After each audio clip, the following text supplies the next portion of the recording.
Mark chapter 11. When they were approaching Jerusalem, at Bethpage and Bethany, near the Mount of Olives, he sent 2 of his disciples and said to them, "Go into the village ahead of you, and immediately as you enter it, you will find tied there a colt that has never been ridden. Untie it and bring it. If anyone says to you, 'Why are you doing this?' just say this, 'The Lord needs it and will send it back here immediately.'" They went away and found a colt tied near a door, outside in the street. As they were untying it, some of the bystanders said to them, "What are you doing, untying the colt?" They told them what Jesus had said, and they allowed them to take it. Then they brought the colt to Jesus and threw their cloaks on it, and he sat on it. Many people spread their cloaks on the road, and others spread leafy branches that they had cut in the fields. Then those who went ahead and those who followed were shouting, "Hosanna! Blessed is the one who comes in the name of the Lord. Blessed is the coming kingdom of our ancestor David. Hosanna in the highest heaven." Then he entered Jerusalem and went into the temple. And when he had looked around at everything, as it was already late, he went out to Bethany with the 12. On the following day, when they came from Bethany, he was hungry. Seeing in the distance a fig tree in leaf, he went to see whether perhaps he would find anything on it. When he came to it, he found nothing but leaves, for it was not the season for figs. He said to it, "May no one ever eat fruit from you again." And his disciples heard it. Then they came to Jerusalem, and he entered the temple and began to drive out those who were selling and those who were buying in the temple. And he overturned the tables of the money changers and the seats of those who sold doves, and he would not allow anyone to carry anything through the temple. He was teaching and saying, "Is it not written, 'My house shall be called a house of prayer for all the nations,' but you have made it a den of robbers."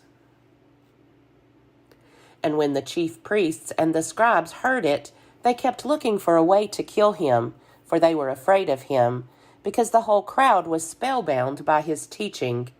And when evening came, Jesus and his disciples went out of the city. In the morning, as they passed by, they saw the fig tree withered away to its roots. Then Peter remembered and said to him, "Rabbi, look, the fig tree that you cursed has withered." Jesus answered them, "Have faith in God. Truly, I tell you, if you say to this mountain, 'Be taken up and thrown into the sea,' and if you do not doubt in your heart, but believe that what you say will come to pass, it will be done for you. So I tell you, whatever you ask for in prayer, believe that you have received it, and it will be yours.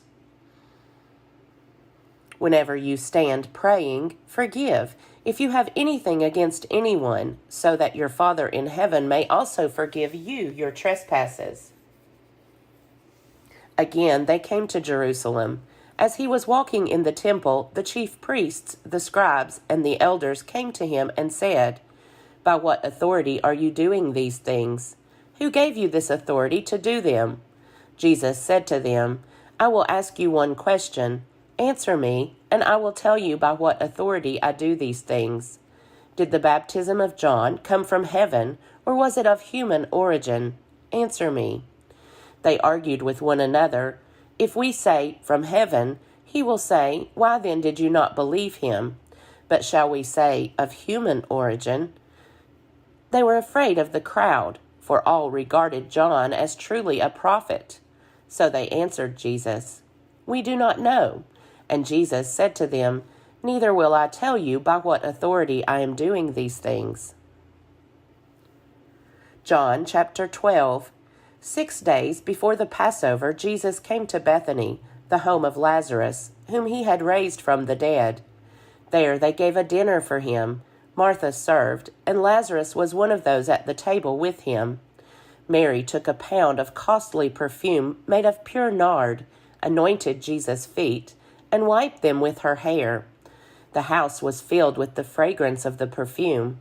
But Judas Iscariot, one of his disciples, the one who was about to betray him, said, Why was this perfume not sold for 300 denarii and the money given to the poor?" He said this not because he cared about the poor, but because he was a thief. He kept the common purse and used to steal what was put into it. Jesus said, "Leave her alone. She bought it so that she might keep it for the day of my burial. You always have the poor with you, but you do not always have me." When the great crowd of the Jews learned that he was there, they came not only because of Jesus, but also to see Lazarus, whom he had raised from the dead. So the chief priests planned to put Lazarus to death as well, since it was on account of him that many of the Jews were deserting and were believing in Jesus. The next day, the great crowd that had come to the festival heard that Jesus was coming to Jerusalem. So they took branches of palm trees and went out to meet him, shouting, "Hosanna! Blessed is the one who comes in the name of the Lord, the King of Israel." Jesus found a young donkey and sat on it, as it is written, "Do not be afraid, daughter of Zion. Look, your king is coming, sitting on a donkey's colt." His disciples did not understand these things at first, but when Jesus was glorified, then they remembered that these things had been written of him and had been done to him. So the crowd that had been with him when he called Lazarus out of the tomb and raised him from the dead continued to testify. It was also because they heard that he had performed this sign that the crowd went to meet him. The Pharisees then said to one another, "You see, you can do nothing. Look, the world has gone after him." Now among those who went up to worship at the festival were some Greeks. They came to Philip, who was from Bethsaida in Galilee, and said to him, "Sir, we wish to see Jesus." Philip went and told Andrew. Then Andrew and Philip went and told Jesus. Jesus answered them, "The hour has come for the Son of Man to be glorified. Very truly I tell you, unless a grain of wheat falls into the earth and dies, it remains just a single grain. But if it dies, it bears much fruit. Those who love their life lose it, and those who hate their life in this world will keep it for eternal life. Whoever serves me must follow me, and where I am, there will my servant be also. Whoever serves me, the Father will honor." Now my soul is troubled, and what should I say? Father, save me from this hour? No, it is for this reason that I have come to this hour. Father, glorify your name. Then a voice came from heaven, "I have glorified it, and I will glorify it again." The crowd standing there heard it and said that it was thunder. Others said, "An angel has spoken to him." Jesus answered, "This voice has come for your sake, not for mine. Now is the judgment of this world. Now the ruler of this world will be driven out. And I, when I am lifted up from the earth, will draw all people to myself." He said this to indicate the kind of death he was to die. The crowd answered him, "We have heard from the law that the Messiah remains forever. How can you say that the Son of Man must be lifted up? Who is this Son of Man?" Jesus said to them, "The light is with you for a little longer. Walk while you have the light, so that the darkness may not overtake you. If you walk in the darkness, you do not know where you are going. While you have the light, believe in the light, so that you may become children of light." After Jesus had said this, he departed and hid from them. Although he had performed so many signs in their presence, they did not believe in him. This was to fulfill the word spoken by the prophet Isaiah. "Lord, who has believed our message, and to whom has the arm of the Lord been revealed?" And so they could not believe, because Isaiah also said, "He has blinded their eyes and hardened their heart, so that they might not look with their eyes and understand with their heart and turn, and I would heal them." Isaiah said this because he saw his glory and spoke about him. Nevertheless, many, even of the authorities, believed in him.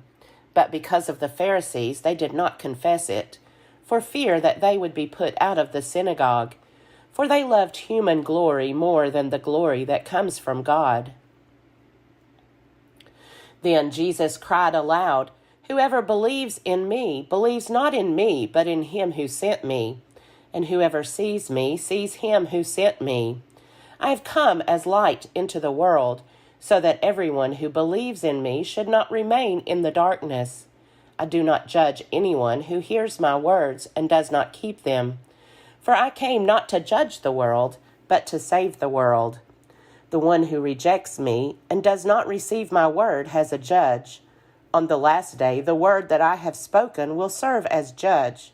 For I have not spoken on my own, but the Father who sent me has himself given me a commandment about what to say and what to speak.